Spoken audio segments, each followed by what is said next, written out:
Kung naalala nyo mga paps, nag-post ako na related sa aircon na pag malapit na kayo dun sa paradahan, i-off nyo na yung aircon ninyo pero i-on nyo lang yung blower.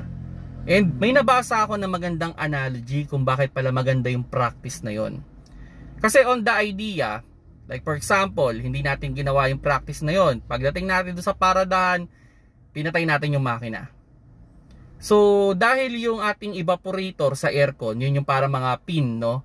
So, yung mga pin na yun, pag pinatay natin agad, so basa pa siya. So, dahil basa pa siya, pwede siyang kapitan ng mga germs o mga bacteria.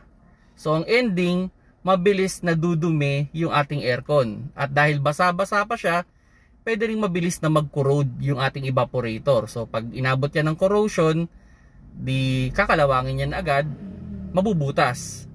So dun sa pinaliwanag, kaya magandang practice daw na pag malapit na tayo dun sa paradahan natin, i-off natin yung aircon, i-on natin yung blower, yung iba nga nilalakasan pa yung blower para bago natin patayin yung makina natin, pagdating natin sa paradahan, tuyot na yung ating evaporator. So dahil tuyot na siya, so hindi na siya mag-accumulate ng kumbaga yung vapor ng tubig, halos wala na.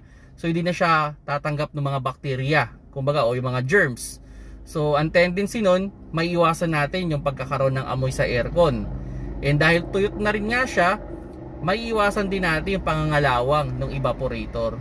So tingin ko magandang practice na kung sakali man na pag malapit na tayo sa paradahan natin, i-off na natin yung aircon, i-on lang natin yung blower para pagdating natin doon sa paradahan, tuyot na yung ating evaporator. So pwedeng mas magtagal yung ating cooling system. Pero syempre, advice ko pa rin, magpalinis tayo ng aircon para sa maiwasan natin yung pangangamoy ng ating aircon. Aside doon sa pagpapalit din o paglilinis ng filter.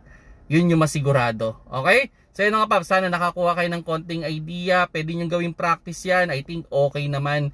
So pag malapit na kayo, patayin nyo na yung aircon ninyo, on nyo lang yung blower para matuyot yung evaporator, then eventually magtagal yung inyong aircon system.